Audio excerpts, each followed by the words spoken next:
పరలోకపు తండ్రికి తెలియను. చాలమ్మ. ఇవన్నీ మీకు కావలెను అని మీ పరలోకపు తండ్రికి తెలియను. ఈ వాగ్దానాన్ని మనం అందరము స్వతంత్రించుకొందముగాక. ఆమేన్. ప్రతి దేవుని బిడ్డలారా, ఈనాడు మనిషికి విచారం ఎక్కువ ఉంది. విచారము అనేది ఎక్కువ ఉంది. ఏమి తిందామా, ఏమి ధరించుకుందామా, రేపటికెట్లా, మాపటికెట్లా. ప్రతి దేవుని బిడ్డలారా, చాలా జాగ్రత్తగా శ్రద్ధగా ఆలకించండి. ఇవన్నీ మీకు కావలెను అని మీ పరలోకపు తండ్రికి తెలుసు. ఆయనకు తెలుసు అని మనకు తెలుసా? ఆయనకు తెలుసు అని మనకు తెలుసా? ప్రతి దేవుని బిడ్డలారా, తెలుసుకోవలసిన అవసరం ఎంతైనా ఉంది.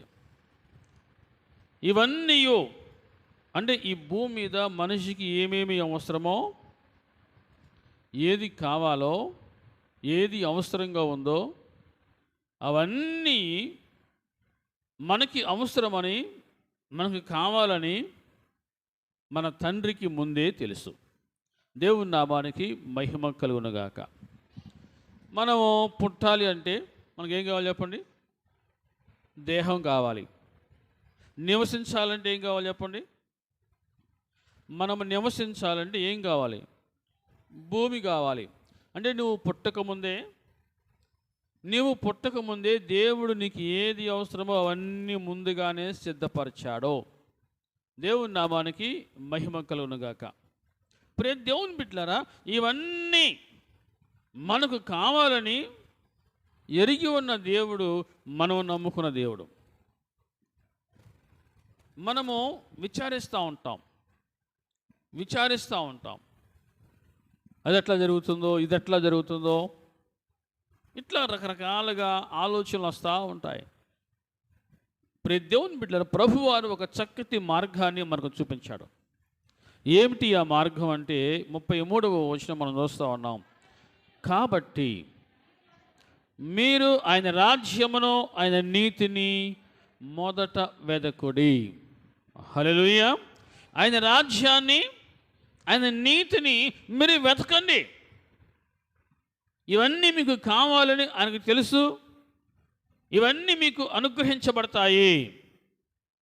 మీరు ఆలోచించాల్సింది, మీరు చేయాల్సింది వీటి కోసం కాదు. నా తండ్రి చూసుకుంటాడులే అనేటువంటి విశ్వాసం మనకు కావాలి. నా దేవుడు చూసుకుంటాడు అనేటువంటి నమ్మకం మనకు కావాలి. మనం చేయవలసింది ఒకటే, ఏంటంటే మొదటిగా మీరు ఆయన రాజ్యాన్ని, ఆయన నీతిని మీరు వెతకండి. అప్పుడు అవన్నీ మీకు అనుగ్రహించబడతాయి. ప్రతి దేవుని బిడ్డలారా, మనకి ఇంగ్లీష్లో ఒక చక్కటి మాట ఒకటి ఉంది, వెయిట్ అండ్ సీ. ఎదురు చూడు, ఆగు చూడు. మనకేంటి, మనకి అనుకున్న పని అనుకున్న వెంటనే అయిపోవాలి. అంత తొందర ఎక్కువ మనకి. అంత తొందరగా ఉంటుంది ఆ పని అయిపోయేదాకా. అదొక తొందర అన్నమాట. ప్రతి దేవుని బిడ్డలారా, ఇవన్నీ నా తండ్రికి తెలుసు అనేటువంటి నమ్మకం, ఆ విశ్వాసం మనకు ఉంటే ఖచ్చితంగా మనకి ఏది అవసరమో అది సకాలంలో మనకి అనుగ్రహిస్తాడు. దేవుని నామానికి మహిమ కలుగునుగాక. కీర్తన గ్రంథంలో ఒక మాట చూస్తూ ఉన్నాం. కీర్తనలు 102వ కీర్తనలో, ప్రతి దేవుని బిడ్డలారా, మీకు చాలాసార్లు ఈ మాట జ్ఞాపకం చేశాను. 13వ వచనం, నీవు లేచి సియోనును కరుణించెదవు, దాని మీద దయచూపుటకు కాలము వచ్చెను. అది ఏ కాలం రావాలి చెప్పండి? దేనికైనా టైం రావాలండి అంటాం, కానీ తొందరపడేది కూడా మనమే. దేనికైనా టైం రావాలి అనుకుంటాం, కానీ తొందరపడేది కూడా మనమే. అర్థమవుతుంది అన్నాను వాళ్ళు చెప్పండి. హల్లెలూయా. ప్రతి దేవుని బిడ్డలారా, నిర్ణయ కాలము ఒకటి ఉంది. ఆ కాలము వచ్చే వరకు వెయిట్ అండ్ సీ. దేవుడు ఏం చేస్తాడో చూడు. ఆయన ఏం చేస్తాడో నువ్వు చూడు. అంతేగా నీకు నీవుగా తొందరపడుతూ ఉండొద్దు. నీకు నీవుగా విచారిస్తూ ఉండొద్దు. ప్రియ దేవుని బిడ్డలారా, నిర్ణయ కాలము వచ్చే వరకు, ఆ టైం వచ్చే వరకు మనము ఎదురు చూడాల్సిందే. అర్థమవుతుంది అన్న వాళ్ళు చెప్పండి హల్లెలూయా. ప్రియ దేవుని బిడ్డలారా, కొన్నిసార్లు మనం తొందరపడుతూ ఉంటాం. ఆ తొందరే మనల్ని ప్రార్థనకు దూరం చేస్తూ ఉంటుంది. ఆ తొందరే మనల్ని దేవునికి కూడా దూరం చేస్తూ ఉంటుంది. ఎదురు చూడు, దేవునికి తెలియకుండా నీ జీవితంలో ఏది జరగదు. ఆయన చిత్తం లేకుండా ఏది జరగదు. ఎదురు చూడు. ఎందుకంటే నారు పోసినవాడు, చెప్పండి, నీరు పోయడా అంటాం. కానీ అంత విశ్వాసం ఉంది ఈనాడు జనాల్లో. నారు పోసినవాడు నీరు పోయిన, పుట్టించినవాడు ఖచ్చితంగా బ్రతికిస్తాడు. మనకి ఏమి కావాలో అవన్నీ ఆయన ఇచ్చేసాడు, సిద్ధపరిచాడు. మన కోసం ముందుగానే సిద్ధపరిచాడు. భూమినిచ్చాడు, భూమిలో పంటనిచ్చాడు, నీరునిచ్చాడు, బ్రతకడం కోసం ఇవన్నీ ఇచ్చాడు. నారు పోసినాడు, ఖచ్చితంగా నీరు పోస్తాడు అనేటువంటి విశ్వాసం మనకు కావాలి.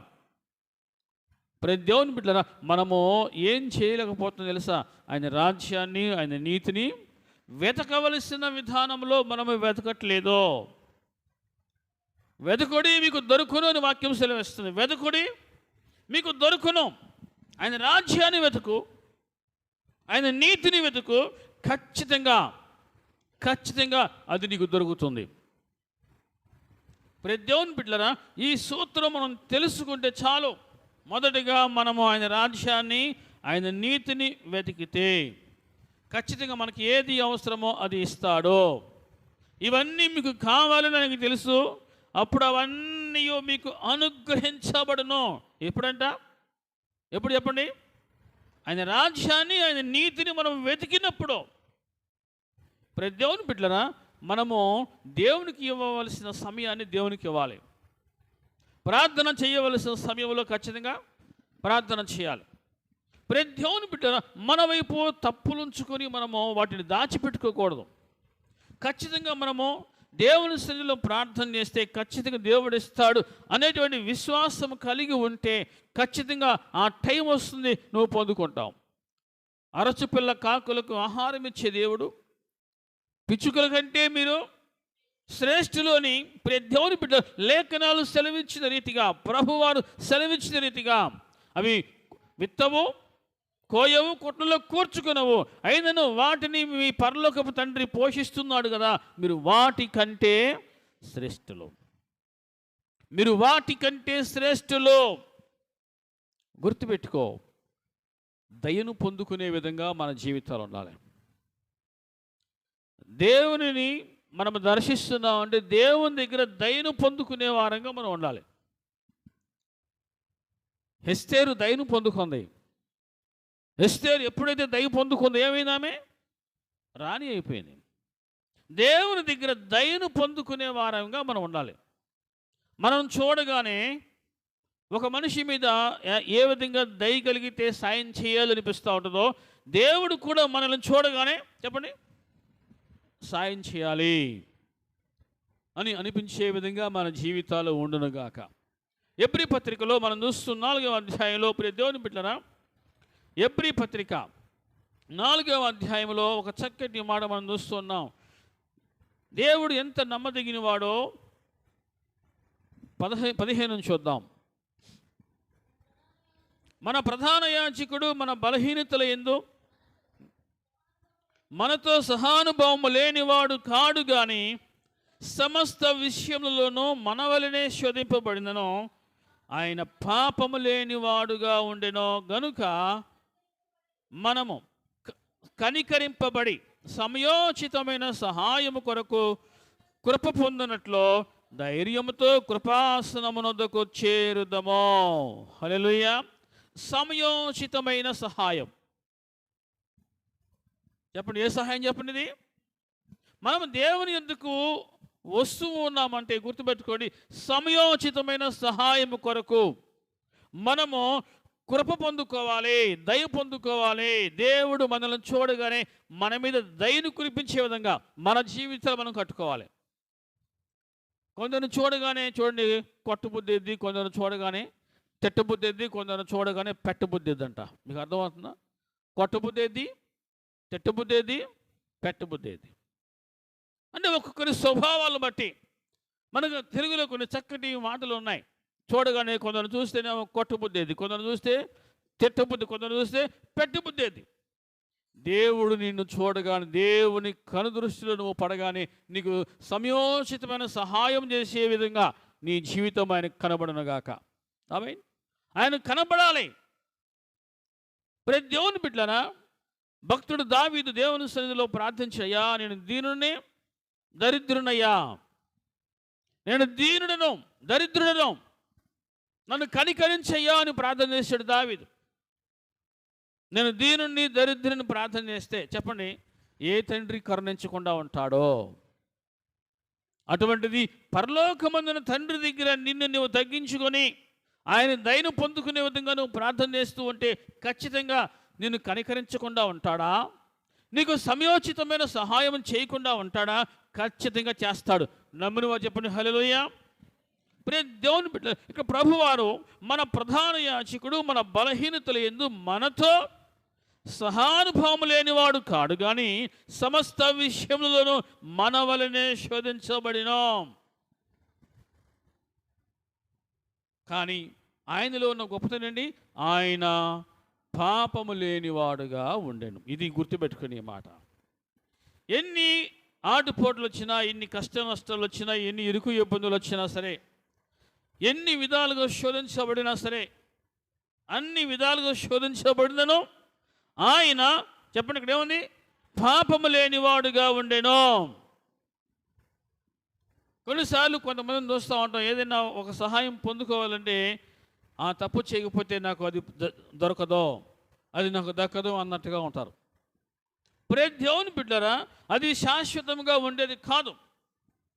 లోకరీతిగా ఆలోచించే విధానము ఎప్పటికీ నిలబడదు.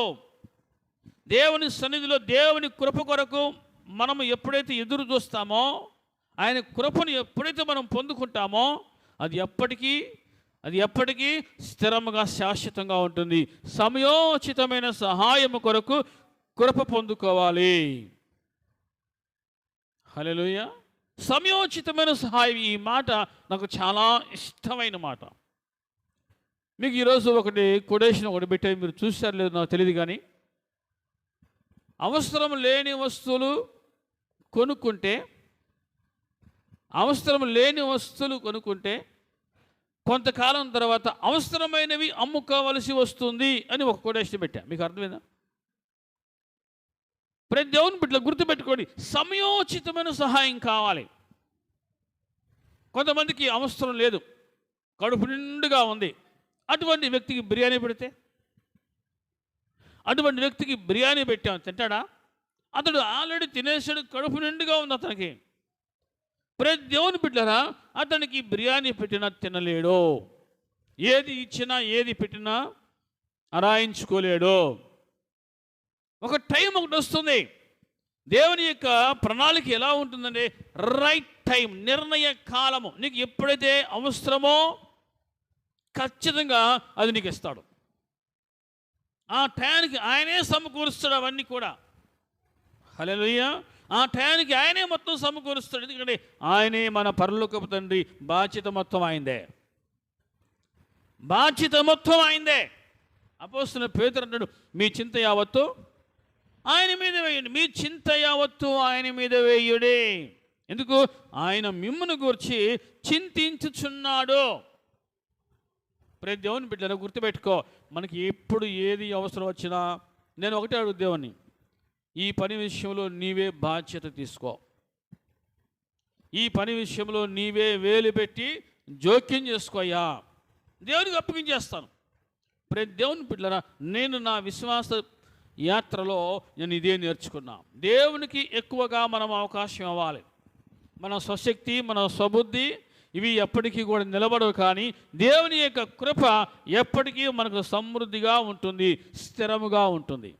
మన స్వశక్తి కావచ్చు, మన స్వబుద్ధి కావచ్చు, అది ఎప్పటికీ నిలబడదు. కొంతకాలం మీద భవిష్యత్తుకి పనిచేస్తూ ఉండొచ్చు, కానీ ఒకసారి దేవుని చేత నువ్వు దయను పొందుకుంటే, నువ్వు దీవించబడితే అది ఎప్పటికెప్పటికీ ఎన్నటన్నటికీ స్థిరముగా శాశ్వతంగా ఉంటుంది, ఉండునుగాక. మనం చూస్తున్నాం, ప్రతి దేవుని బిడ్డలారా, కృప పొందుకోవాలి, దయ పొందుకోవాలి, సమయోచితమైన సహాయం ఖచ్చితంగా ఆయన చేస్తాడు. ఏ సమయానికి ఏది ఇవ్వాలో అది ఇస్తాడు. మనం అనుకుంటాం ఆలస్యమైందని, ఎందుకంటే మనలో తొందర అటువంటిది. కానీ దేవుడు నిర్ణయించిన సమయము ఒకటి ఉంది అని మనం తెలుసుకోవాలి. మనం అనుకుంటాం దేనికైనా టైం రావాలండి అనుకుంటూ ఉంటాం. కానీ కొన్నిసార్లు ఆ టైం వచ్చిందాక మనం ఆగలేం.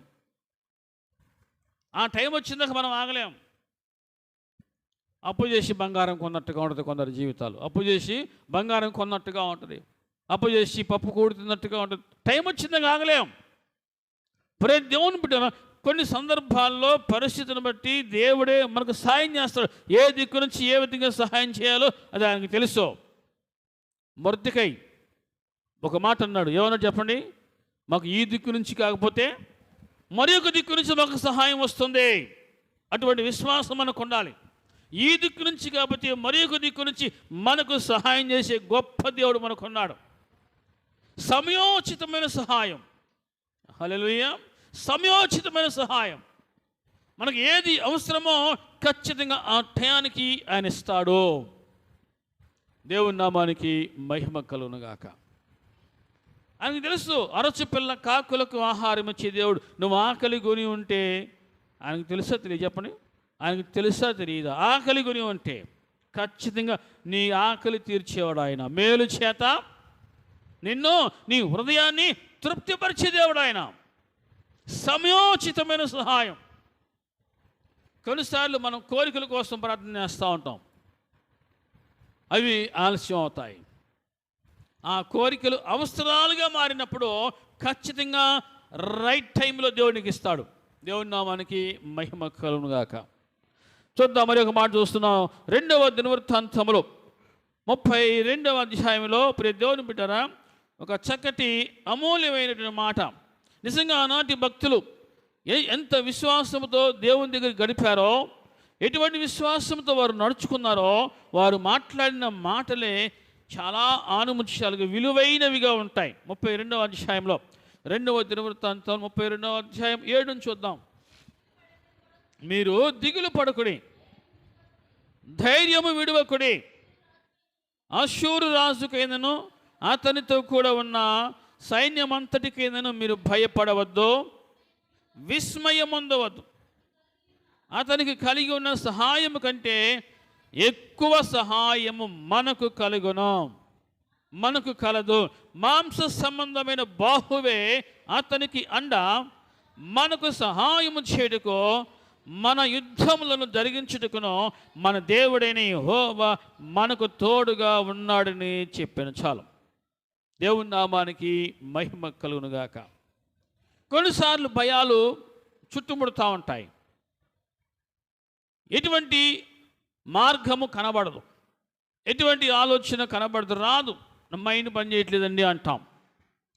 దేవుని బిడ్డలారా, గుర్తుపెట్టుకో, ఎటువంటి క్లిష్ట పరిస్థితులు గుండా వెళుతున్న గుర్తుపెట్టుకో, దేవుడు నిన్ను చూస్తున్నాడో. ఆమేన్. దేవుడు నిన్ను చూస్తూ ఉండేవాడు, విడిచిపెట్టేవాడు కాదు. నిన్ను మర్చిపోయేవాడు, లేకపోతే నిన్ను ఎడబాసేవాడు కాదు ఆయన. ఇక్కడ భక్తులు మనం చూస్తున్నాం, శత్రువులు బలము చాలా పెద్దగా గొప్పగా ఉంది. అక్కడ భయపడే అంత శత్రు సైన్యం కనబడుతూ ఉంది. కానీ దేవుని దగ్గర నుంచి ఒక అమూల్యమైన సందేశాన్ని ఒక భక్తుడు తీసుకొచ్చాడు. ఏమంటాడైనా? మీరు భయపడవద్దు. హల్లెలూయా. దేవుని వాక్యంలో ఈ భయపడవద్దు అనే మాట సంవత్సరానికి సరిపడా వాగ్దానాలు మనకు ఉన్నాయి. భయపడవద్దు అనే మాట ప్రతిదినము కూడా గుర్తుపెట్టుకునే మాట. నాకు సహాయకుడున్నాడు, నేను ఎందుకు భయపడాలి? నాకు సహాయకుడున్నాడు, నా ప్రతి అవసరం ఆయన తీరుస్తాడు అనేటువంటి విశ్వాసంతో మనం అందరము ఉందుముగాక. ఆమేన్. ప్రతి దేవుని బిడ్డలకు మనం చూస్తున్నాం, మీరు భయపడవద్దు, విస్మయముందకుడి. అతనికి కలిగి ఉన్న సహాయము కంటే ఎక్కువ సహాయము మనకు కలదు. శత్రువులు చుట్టుముట్టినప్పుడు మనం చూడవలసింది శత్రువులు కాదు, సైన్యాన్ని కాదు, దేవుని యొక్క సహాయం కొరకు మనం చూడాలి. హల్లెలూయా. దేవునికి సహాయం ఆయన ఏదైతే మన కోసం దాచి ఉంచాడో ఖచ్చితంగా ఆ టయానికి మనకి ఇచ్చేవాడు ఆయన. ఎందుకంటే మన చుట్టూ ఆయన ప్రాకారం వేసి ఉన్నాడు, సరిహద్దులు వేసి ఉన్నాడు. మనకు నెమ్మదినిచ్చే గొప్ప దేవుడు. మీరు భయపడవద్దు, విస్మయం పొందవద్దు. అతనికి కలిగి ఉన్న సహాయము కంటే ఎక్కువ సహాయము మనకు కలదు. ఎక్కువ సహాయం. ఈ మాట మన హృదయంలో ముద్రించబడునుగాక. ఎక్కువ సహాయం. మనం అనుకున్న వాటికంటే, ఊహించు వాటికంటే ఎక్కువగా ఇచ్చేవాడు ఆయన, చేసేవాడు ఆయన. మనం అనుకునే వాటికంటే, ఊహించు వాటికంటే కూడా మన దేవుడు ఎంతో గొప్పవాడు. మనకు కలిగిన సహాయము ఎక్కువ సహాయం. అర్థమవుతుంది మీకు అనుకున్నా. హల్లెలూయా. మీ మట్టుకు మీరు ఏం చేయాలి? ఆయన రాజ్యాన్ని, ఆయన నీతిని వెతకండి. మీకు ఏది ఇవ్వాలో, ఏది చేయాలో, ఎలా చేయాలో సమస్తము ఎరిగి ఉన్నవాడు ఆయన. మాంస సంబంధమైన బాహువే అతనికి అండ మనకు సహాయం చేయుటకో, మన యుద్ధములు జరిగించుటకో మన దేవుడిని యెహోవా మనకు తోడుగా ఉన్నాడు. హల్లెలూయా. ఇవన్నీ మీకు అవసరమని దేవునికి తెలుసు. అంటే ఒక్కొక్కరికి ఒక్కొక్క రకమైన అవసరం ఉంటుంది. ఎవరికి ఎటువంటి అవసరత ఉన్నా సరే అది దేవుడు ఎరిగి ఉన్నవాడు, అది ఆయనకు తెలుసు. అటువంటి విశ్వాసం అనుకుంటే ఖచ్చితంగా మనకి సమయోచితమైన సహాయము మనకు దొరుకుతుంది. హల్లెలూయా.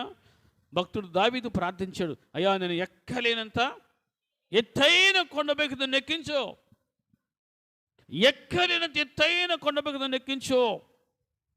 నా శక్తి సరిపోదు కానీ నాకు నీ శక్తి కావాలి, నా బలం సరిపోదు కానీ నాకు నీ బలము కావాలి. దేవుడు ఇస్తాడు. ఎవడా దేవుడు చేస్తాడు, చేయడా? ఖచ్చితంగా దేవుడు చేస్తాడు, ఖచ్చితంగా దేవుడు ఇస్తాడు. అదేవిధంగా దావీదును దేవుడు దీవించాడు. దావీదు ఏ విధంగా ప్రార్థించాడో ఆ విధంగా దేవుడు దావీదును దీవించాడు. దేవుడి నామానికి మహిమ కలుగునుగాక. మనకి ఏది అవసరమో అది ఆయనకు తెలుసు. ఇక్కడ వాక్యం ఏముంటుంది? మీరు భయపడవద్దు, విస్మయం పొందవద్దు. అతనికి కలిగి ఉన్న సహాయము కంటే ఎక్కువ సహాయము మనకు కలదు. దేవుని నామానికి మహిమ కలుగునుగాక. మన పక్షముగా కదా, మన కొరకు యుద్ధము జరిగించేది, యుద్ధము చేసేది దేవుడిని యెహోవా. ఆయన ఎప్పుడు మనకు తోడుగా ఉంటాడు. నేను ఎప్పుడు కూడా ఏదైనా ఒక పని మీద బయటికి వెళ్ళాను, దేవా ఈ పని మీద నేను బయటికి వెళ్తున్నా, నీ చిత్తమైతే ఈ పని సక్సెస్ చేయి, నేను వెళ్ళే మార్గాన్ని సరళం చేయి, అక్కడ నాకు ఎటువంటి పరిస్థితి ఉన్నా సరే నీవు అక్కడ వేలు పెట్టి జోక్యం చేసుకో, అది నీదే బాధ్యత అయ్యా, ఆయనకు అప్పగిచ్చేస్తా. ప్రతి దేవుని బిడ్డరా, దేవుడు అదే విధంగా సహాయం చేస్తాడు. మనకి ఏది అవసరమో నిర్ణయ కాలం వచ్చినప్పుడు మనము అడగక ముందే మన ప్రతి అవసరమును తీర్చే దేవుడు ఆయన. మన ప్రతి అవసరాన్ని తీర్చేవాడు ఆయన. తన మహిమైశ్వర్యం చొప్పున మన ప్రతి అవసరమును ఆయన తీరుస్తాడు. ఆయనతో గడిపే కొలది రీఛార్జ్ అవుతూ ఉంటాం. గుర్తుపెట్టుకే మాట. ఆయనతో గడిపే కొలది శక్తిని పొందుకుంటూ ఉంటాం. పైనుంచి వచ్చే శక్తిని మనం పొందుకుంటూ ఉంటాం. నమ్మినవా చెప్పండి గట్టిగా హల్లెలూయా. మత్తయి సువార్తలో 6వ అధ్యాయంలో మనం చూస్తున్నాం. మత్తయి సువార్త 6వ అధ్యాయం. ఇవన్నీ 32వ వచనం. మీకు కావలెను అని మీ పరలోకపు తండ్రికి తెలియను. అన్యజనులు వీటన్నిటి విషయమై విచారిస్తారు. మరి మీరు చెప్పండి, మనం విచారించాలా? విచారించవలసిన అవసరం లేదా? చెప్పాలి. విచారించవలసిన అవసరం లేదు అని చెప్పుకుంటాం, కానీ వాస్తవంగా కదా ఎక్కువగా విచారిస్తూ ఉంటాం. ఎందుకంటే మనము ఆయన రాజ్యాన్ని, ఆయన నీతిని వెతకవలసిన విధానంలో వెతకట్లా. ప్రతి దేవుని బిడ్డలారా, మనము విచారించవలసిన అవసరం లేదు అని వాక్యం ఇక్కడ సెలవిస్తా ఉంది.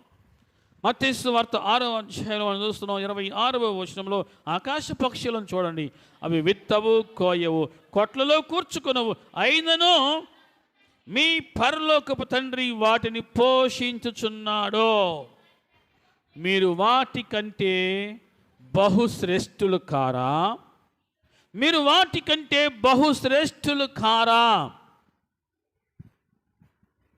ఇప్పుడు మీరు మీ ప్రక్కనున్న వారితో ఈ మాట చెప్పాలి. నీవు దేవుని దృష్టిలో శ్రేష్ఠుడవో శ్రేష్ఠురాలవో. దేవుని బిడ్డలారా, శ్రేష్ఠత, మనము శ్రేష్ఠులము, ఉన్నతమైన వారము. దేవుని లెక్కలో మనము ఉన్నతమైన వారం. అనేక సందర్భాలు దేవుడు అంటాడు, నేను నిన్ను పేరు పెట్టి పిలుచుకుని ఉన్నాను, నీవు నా సొత్తు, నీవు నా సొత్తు అంటాడు. దేవుని బిడ్డలారా, నీవు నా సొత్తు, మీరు శ్రేష్ఠులు, మీరు వాటికంటే మీరు శ్రేష్ఠులు కారా? ప్రశ్నించుకో. నేను దేవుని దగ్గర గడపవలసిన విధానంలో గడుపుతున్నానా? అడగవలసిన విధానంలో దేవుని సహాయం కొరకు అడుగుతున్నానా? దేవుని బిడ్డలారా, దేవుని దగ్గర అడుగు, దేవుడే మనకు సహాయం చేస్తాడు. ఏ విధంగా సాయం చేయాలో ఖచ్చితంగా ఆయన ఆ విధంగా సాయం చేస్తాడు. Right time. ఎందుకంటే మనం నమ్మిన దేవుడు నమ్మదగినవాడు. హల్లెలూయా. నమ్మదగినవాడు, మాట ఇచ్చినవాడు, పిలిచినవాడు, నమ్మదగినవాడు. మీరు మొదటిగా ఆయన రాజ్యాన్ని, ఆయన నీతిని మీరు వెతుకుడి, అప్పుడు అవన్నీ మీకు అనుగ్రహించబడను. కొన్ని సందర్భాల్లో చివరి నిమిషం వరకు మనకు సహాయం వచ్చినట్టుగా కనబడదు, అలా అనిపించదు. దేవుడు విడిచిపెట్టాడేమో అనుకుంటాం. కానీ ఆ నిమిషం వరకు నీవు ఆయన రాజ్యాన్ని, ఆయన నీతిని వెతుకుతూ ఉంటే చివరి నిమిషంలో కూడా ఆయన అద్భుతం చేసేవాడు. హల్లెలూయా. చివరి నిమిషంలో కూడా ఆయన అద్భుతం చేసేవాడు ఆయన. అందుకే ఆయనకున్న పేరు అద్భుతకరుడు. హల్లెలూయా. ఆశ్చర్యకరుడు ఆయన. చివరి నిమిషంలో కూడా అద్భుతాలు చేసేవాడు ఆయన. కొన్ని సందర్భాల్లో మనకు చివరి నిమిషం వరకు ఏ రిజల్ట్ కనబడదు. దేవుడు మర్చిపోయాడేమో, విడిచిపెట్టాడేమో, ఇది దేవుని చిత్తం కాదేమో, ఇలా అనుకుంటూ ఉంటాం. కానీ నీవు చేయవలసిన పని ఏంటి? ఆయన రాజ్యాన్ని, ఆయన నీతిని నువ్వు వెతుకుతూ ఉండు.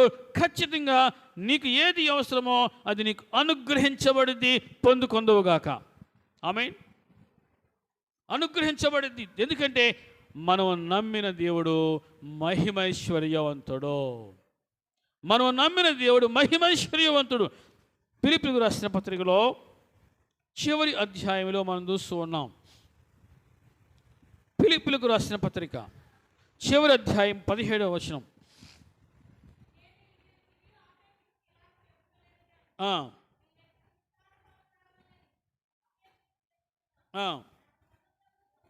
నాకు సమస్తమును సమృద్ధిగా కలిగి ఉన్నది. మీరు పంపిన వస్తువులు ఎపప్రదితి వలన పుచ్చుకొని ఏమీయో తక్కువ లేక ఉన్నానో అవి మనోహరమైన సువాసనయు దేవునికి ప్రీతికరమును ఇష్టమునైన యాగమునై ఉన్నవి కాగా, నా దేవుడు తన ఐశ్వర్యం చొప్పున క్రీస్తు యేసునందు మహిమలో మీ ప్రతి అవసరమును తీర్చును. ఇప్పుడు మీరు మీ ప్రక్కన వారితో ఈ మాట చెప్పండి. నా దేవుడు నీ ప్రతి అవసరమును తీర్చునుగాక. నా దేవుడు నీ ప్రతి అవసరమును తీర్చునుగాక, పొందుకొందువుగాక. ఆమె ప్రియ దేవుని బిడ్డలారా, నమ్మదగిన దేవుడు ఆయన, మార్పు లేనివాడు. నా దేవుడు తన ఐశ్వర్యం చొప్పున క్రీస్తు యేసునందు మహిమలో మీ ప్రతి అవసరమును, మీ ప్రతి కోరికను అనట్లా, మీ ప్రతి అవసరమును ఆయన తీర్చును. కోరిక వేరు. కొన్నిసార్లు కోరికలు తీరుస్తాడు, కొన్నిసార్లు మీ కోరికను తీరుస్తాడు. కానీ ప్రతిసారి మీ అవసరాన్ని తీరుస్తాడు.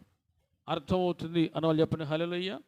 ప్రతిసారి మీ అవసరాన్ని తీరుస్తాడు, కానీ కొన్నిసార్లు మీ కోరికను సిద్ధింపజేస్తాడు. దేవుని నామానికి మహిమ కలుగునుగాక. మీ ప్రతి అవసరమును తీర్చును. God will supply all your needs. అన్ని అవసరాలు, మీ ప్రతి అవసరాన్ని తీర్చేవాడు ఆయన. ఎందుకంటే ఆయన ఐశ్వర్యవంతుడో. పేదవాడు కాదు ఆయన, ఐశ్వర్యవంతుడో, మహిమైశ్వర్యవంతుడో. కాబట్టి ప్రియ దేవుని బిడ్డలారా, మీరు మొదటిగా ఆయన రాజ్యాన్ని, ఆయన నీతిని వెతకండి. మీకు ఏది అవసరమో అది ఖచ్చితంగా అది మీకు అనుగ్రహించబడింది. పొందుకొందువుగాక. ప్రార్థన చేద్దాం, ప్రార్థన చేసుకుందాం.